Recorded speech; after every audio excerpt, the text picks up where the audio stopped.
चुनाव कराने के बाद राज्य निर्वाचन आयुक्त आज प्राइम डिबेट में सतीश अग्रवाल से सीधे सवाल।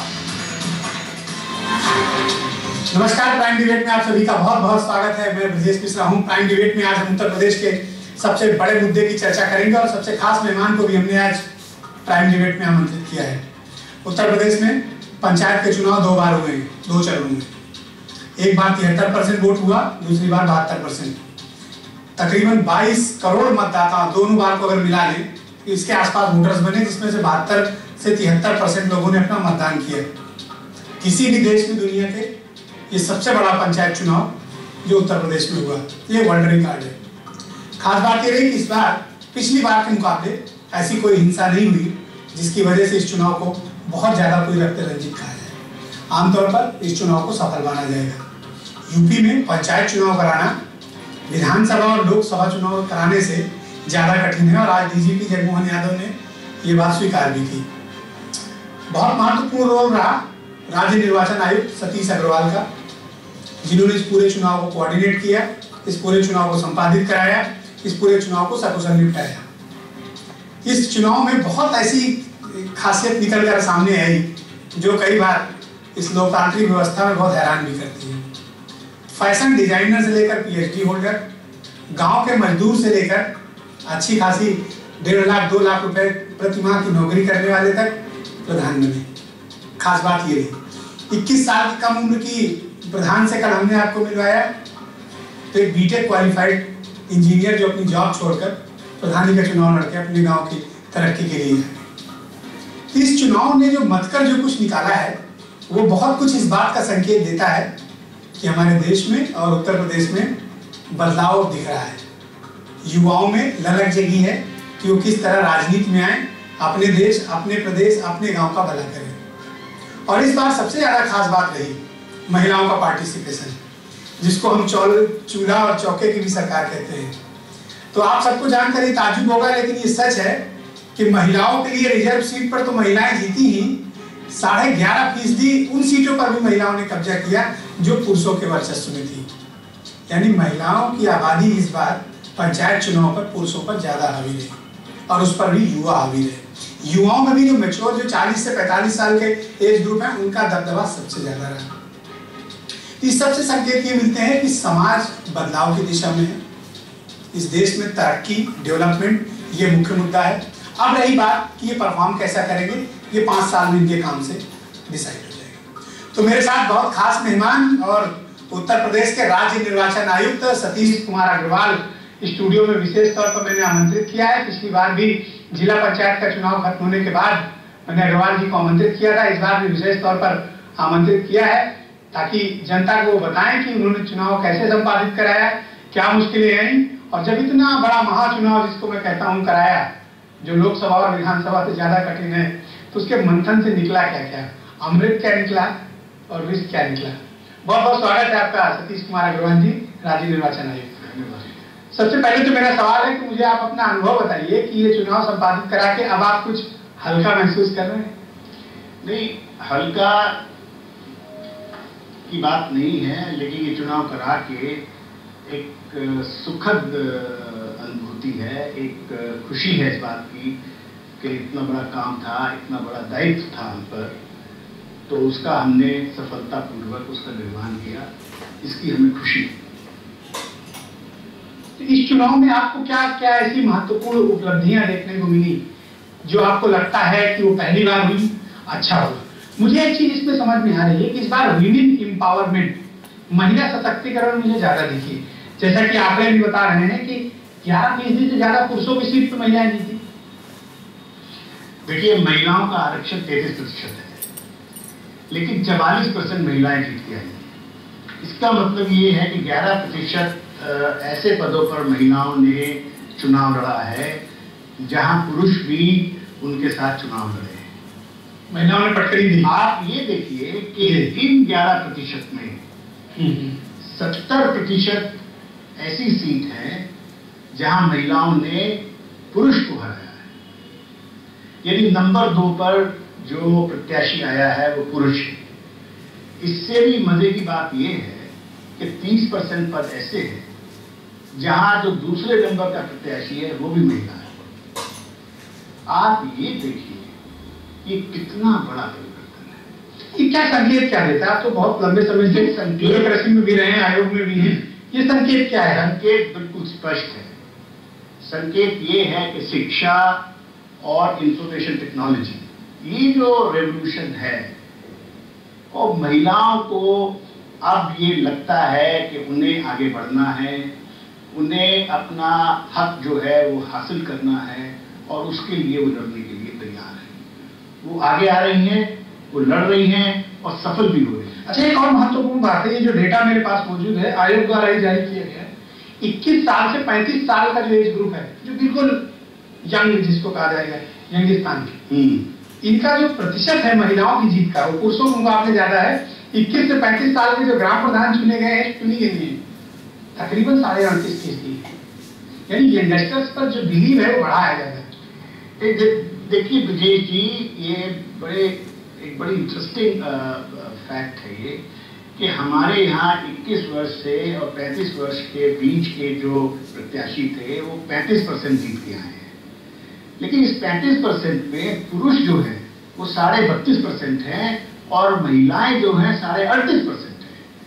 यहाँ भी आप देखिए जो युवाओं की श्रेणी है विनर्स में, उसमें 6% ज्यादा जो युवा जो कैटेगरी है एज की, उसमें महिलाएं हैं।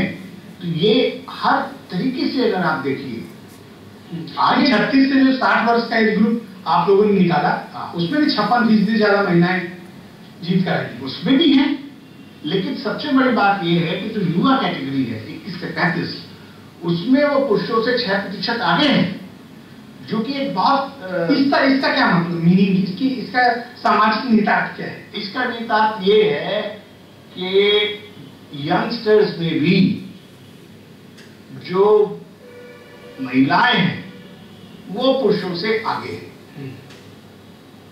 उनसे आगे, उनसे ज्यादा एग्रेसिव हैं, उनसे ज्यादा फाइट कर रही हैं, उनसे ज्यादा एम्बिशियस हैं, उनसे ज्यादा आगे बढ़ने की उनमें लालसा है। कल मैंने रूपम शर्मा को बुलाया था, जो बस्ती की 21 साल की ग्राम प्रधान बनी है।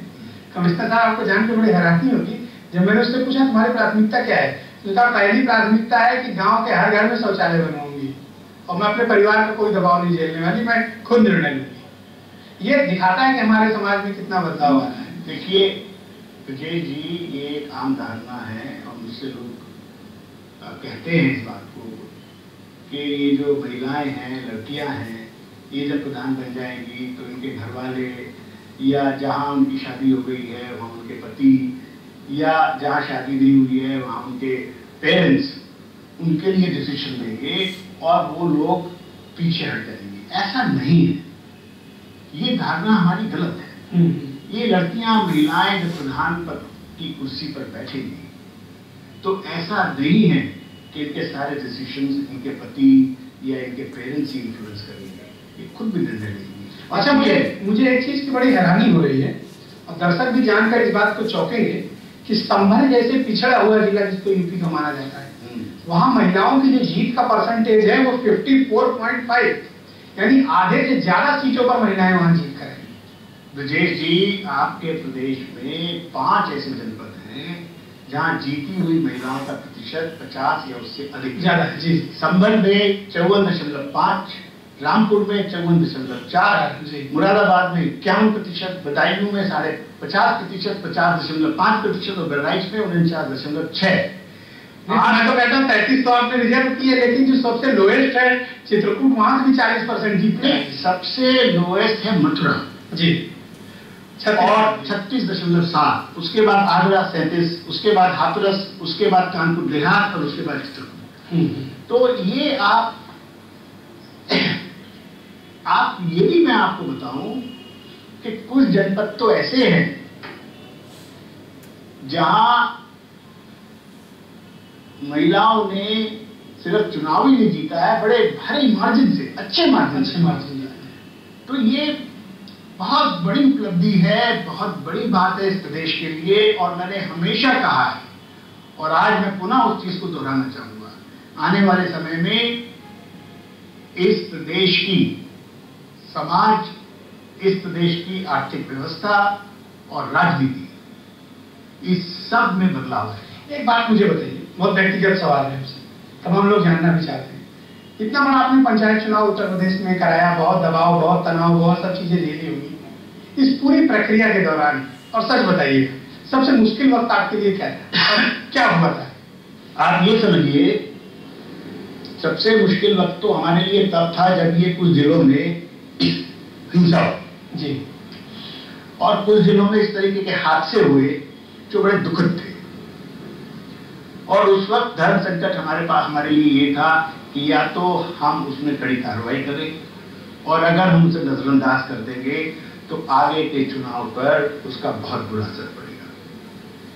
लेकिन हमने यही सोचा कि हमारा कर्तव्य यही है, हमारा दायित्व यही है कि इस पर एक्शन लिया जाए। हमने कड़ा एक्शन लिया। क्या वो जिले प्रतापगढ़ और एटा है? वो 5 जिले हैं जी। एटा है, मैनपुरी है, मऊ है, प्रतापगढ़ है और गोंडा है। 5 जिलों में हमने बहुत सख्त कार्रवाई की और उसका परिणाम भी अच्छा आया और लोगों ने फिर उस मैसेज को समझा। सबसे अच्छा क्षण क्या था? सबसे अच्छा क्षण तो चुनाव जब हो गया जी, और मोर और लेस पीसफुल हो गया, एक तो सबसे अच्छा क्षण वो मेरे लिए, और सबसे सुखद अनुभूति मुझे तब हुई जब मैंने रिजल्ट्स को एनालाइज किया और मैंने देखा कि महिलाओं का प्रतिशत 44 है और हमारी जो बच्चियां हैं, हमारी जो बहनें हैं, हमारी जो माँ हैं, ये हमेशा से पीछे रही हैं और समाज ने इन्हें पीछे रखा है। अब ये खुल के सामने आई हैं और अपनी लड़ाई लड़ रही हैं। इससे भी मेरे को बहुत खुशी हुई और बड़ा सुख मिला। अच्छा मुझे बताइए, आज डीजीपी ने भी अपनी प्रेस कॉन्फ्रेंस की, तमाम बातें उन्होंने कही। पुलिस का रोल कैसा था पंचायत चुनाव में? आप सेटिस्फाइड? पुलिस ने देखिए मेहनत की। देखिए इतने बड़े चुनाव में हमने पहले भी कहा कि हमको सेंट्रल पैरामिलिट्री फोर्सेस मिलनी चाहिए, लेकिन भारत सरकार ने जो भी उनकी मजबूरी रही हो, सेंट्रल पैरामिलिट्री फोर्सेस हमको नहीं दिए।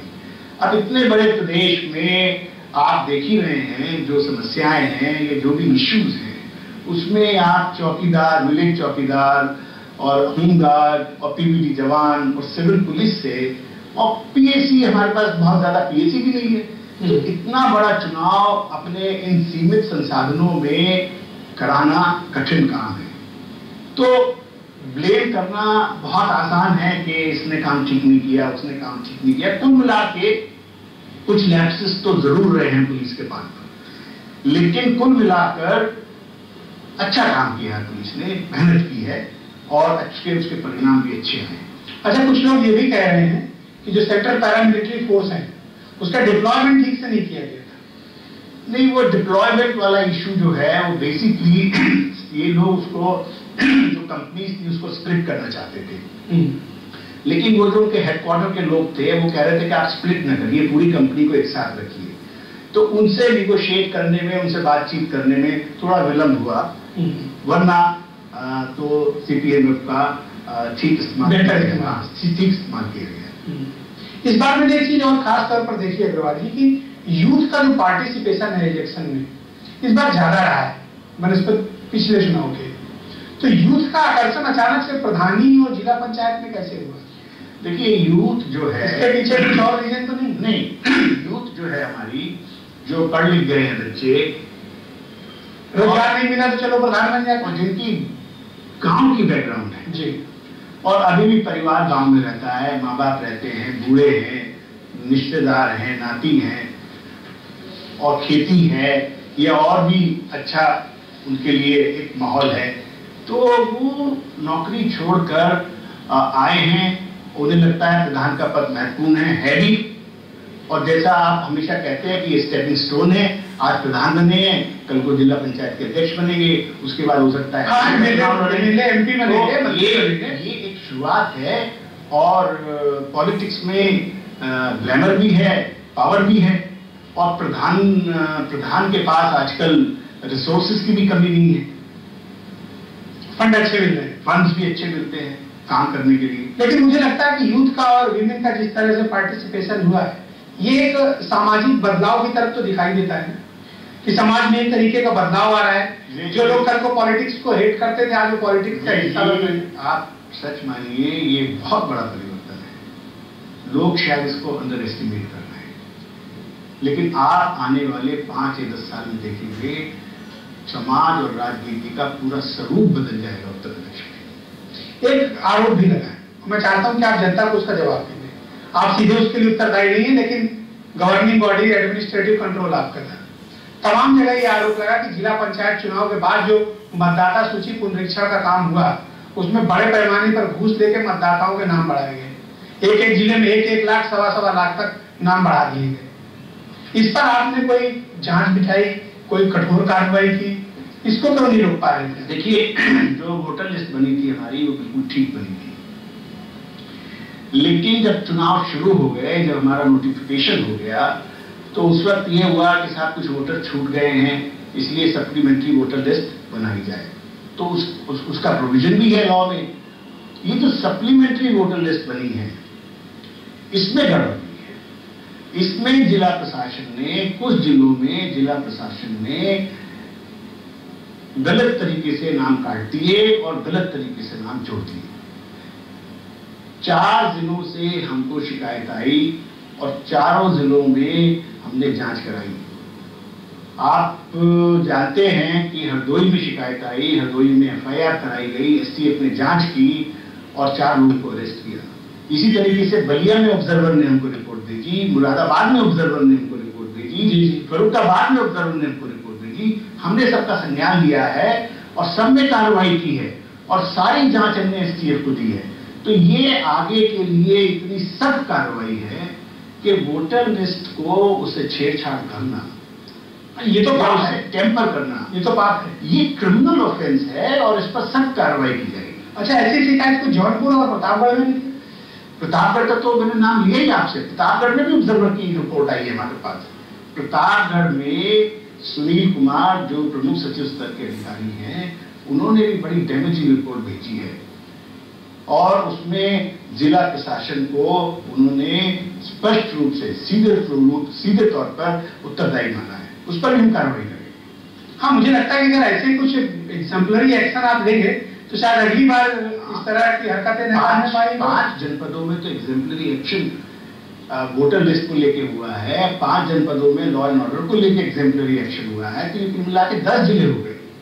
तो 74 जिले में अच्छा, कुछ दबाव भी था आपके ऊपर कि आप इस तरह की कठोर कार्रवाई, जैसे आपने प्रतापगढ़ में कलेक्टर और एसपी को सस्पेंड किया, गोंडा के एसपी को सस्पेंड किया, एटा के एसपी को हटाया, तमाम एसडीएम सीओ इनको हटाया, तो कुछ दबाव भी था आपके ऊपर? नहीं, कोई दबाव नहीं था। और किसी का टेलीफोन वगैरह बजते थे आपको? नहीं, टेलीफोन हमको कोई नहीं करता है और ना आपको किसी ने टेलीफोन किया, और दबाव का तो कोई प्रश्न ही नहीं होता।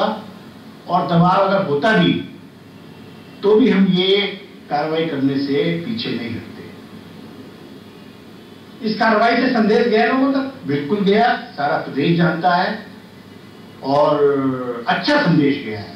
इसका किसी ने क्रिटिसिज्म नहीं किया। जितने लोग मुझसे मिले, किसी ने ये नहीं कहा कि आपने कार्रवाई गलत की है या आपने जरूरत से ज्यादा कार्रवाई कर दी। अच्छा, मुझे एक बात बताइए कि इस बार चुनाव में मैंने देखा, आपकी वेबसाइट भी मैंने देखी, आप द्वारा लिए गए इनिशिएटिव्स भी देखे, तो इस बार टेक्नोलॉजी को कैसे आप पंचायत इलेक्शन से जोड़ पाए? क्योंकि अब तक तो सब लोग यही कहते थे उत्तर प्रदेश में कि बड़ा अनपढ़ और पिछड़े लोग हैं, अंगूठा टेक हैं, तो पंचायत के चुनाव में तो सब कुछ मैनुअल होता है।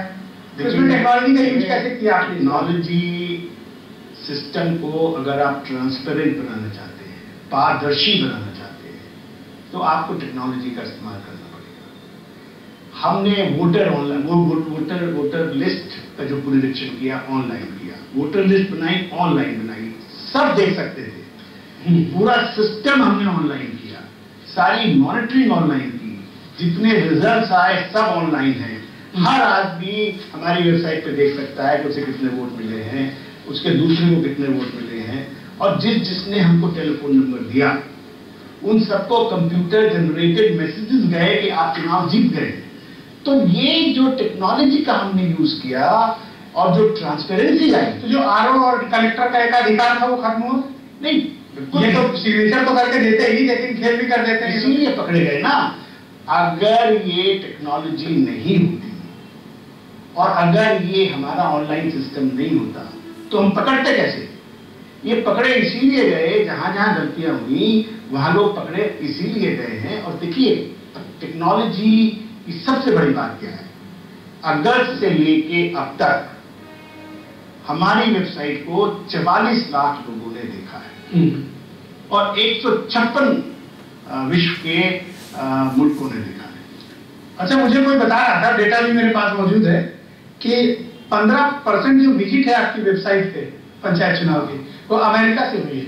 जी, इसका क्या मतलब? क्या इंडियन जो आ रहे हैं उनके गांव में दिलचस्पी रख रहे हैं? देखिए इसके कई मतलब हो सकते हैं। एक इसका मतलब ये हो सकता है कि बहुत सारे इंडियंस जो यूएस में हैं वो उत्तर प्रदेश से हैं और उत्तर प्रदेश के जो ग्रामीण चुनाव हैं उसके भी वो रुचि रखते हैं और वो उसको फॉलो कर रहे हैं। दूसरा ये भी है कि तमाम लोग हो सकते हैं यूएस में जो रिसर्च कर रहे हैं, एनालिसिस का, जो एकेडमिक्स में है। और ये आपने प्रश्न बहुत अच्छा पूछा है। उत्तर प्रदेश देश की नर्व सेंटर है। राजनीति में भी उत्तर प्रदेश पूरे देश की पल्स है। क्या इस बात की भी तो हो संभावना सकता है गवर्नमेंट भी इसको ऑब्जर्व कर रही है? हो सकता है कि जो एनालिस्ट हैं, जो एकेडमिशियंस हैं या जो और लोग हैं यूएस में, वो इसको फॉलो कर रहे हों, इसको स्टडी कर रहे हो, क्योंकि हमारी वेबसाइट पर इंफॉर्मेशन सारी है।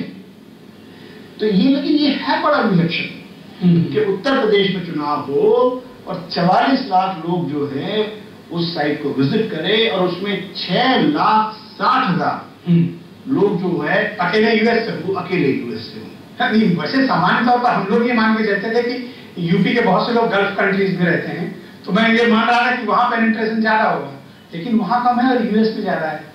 नहीं तो क्या यूपी के बहुत लोग पहुंचते हैं? नहीं, यूपी के लोग कहाँ नहीं है।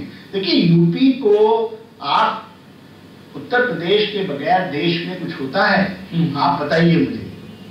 हमारा जो प्रदेश है वो आज देश का नर्व सेंटर है और सारी दुनिया में उत्तर प्रदेश के लोग हैं और वो देख रहे हैं कि क्या हो रहा है। और सबको हैरत तो इस चीज की हुई होगी कि उत्तर प्रदेश में टेक्नोलॉजी का इतना जबरदस्त यूज कि हम यूएस में बैठ के रात के 2 बजे भी जो जानना चाहते हैं यूपी के बारे में वो जान सकते हैं और 2, 3, 4, 5 मिनट में ही जान सकते हैं। तो आपके जीवन की ये कितनी बड़ी चुनौती रही? बहुत आप सर्विसेज में लंबे समय तक रहे, तमाम विपरीत परिस्थितियों में, अनुकूल परिस्थितियों में रहे होंगे, इस बार का अनुभव कैसा रहा? नहीं, मेरे जीवन का तो ये सबसे बड़ा अनुभव है और सबसे बट ऑब्वियस है क्योंकि ये सबसे बड़ा आपके लिए सबसे बड़ा चुनौतीपूर्ण कार्य था। और जो है उसको हमने यही समझ के कि ये हमारा संवैधानिक दायित्व है, ये हमारी प्रदेश की जनता और प्रदेश का एक मतदाताओं के प्रति जिम्मेवारी है, उसको निभाना है, यही सोच के हमने काम किया। अग्रवाल साहब, अब तो डायरेक्ट इलेक्शन हो गए, अब बात आ गई इनडायरेक्ट इलेक्शन की जी, जिसमें जिला पंचायत अध्यक्ष और ब्लॉक प्रमुख के चुनाव होंगे जी।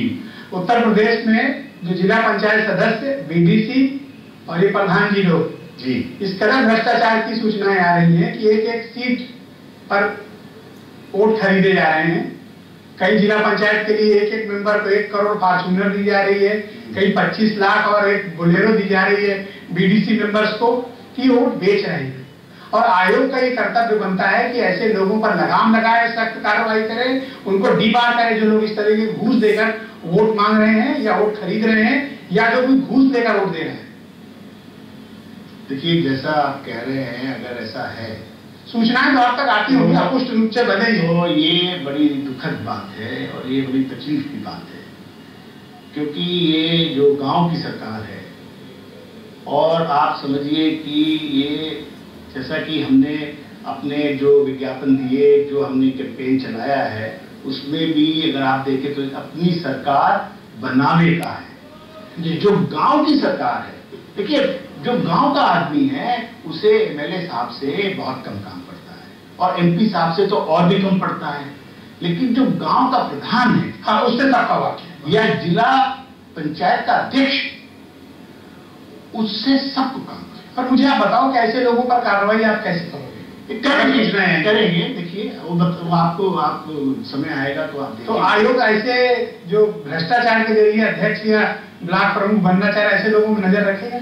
नहीं देखिए, हमने आपको, शायद आपको पता नहीं याद है नहीं है, बनारस में एक बाई इलेक्शन हुआ था और उसमें हमको ऐसी शिकायतें मिली थी तो उसको हमने काउंटरमैंड कर दिया था और हाई कोर्ट ने फिर उसमें कहा कि आयोग काउंटरमैंड नहीं कर सकता। हम सुप्रीम कोर्ट गए और सुप्रीम कोर्ट में जाके हमने वो केस लड़ा, तो कार्रवाई की हमने और सख्त कार्रवाई की और नियम और कानून की परिधि में रहते हुए हम, अगर हमें ऐसी शिकायत मिलती है तो हम सख्त कार्रवाई करेंगे, उसका संज्ञान भी लेंगे। बहुत बहुत शुक्रिया सतीश कुमार अग्रवाल जी, राज्य निर्वाचन आयुक्त, मेरे साथ आज ईटीवी के स्टूडियो में अपने अनुभव, अपनी बातें, अपनी ओपिनियन और क्या कुछ आपने महसूस किया इस चुनाव के दौरान, वो सब कुछ बहुत बेबाकी के साथ शेयर किया। और इनडायरेक्ट इलेक्शन में भी आपके क्या तेवर होंगे, मुझे लगता है कि जो प्रत्याशी हैं उनको जरूर इस बात की समझ आ गई। बहुत बहुत शुक्रिया आपका मेरे साथ ईटीवी के स्टूडियो में इस कार्यक्रम में शामिल होने के लिए। जी धन्यवाद। इसमें कोई दो राय नहीं है कि इस बार पंचायत का चुनाव बहुत स्पेशल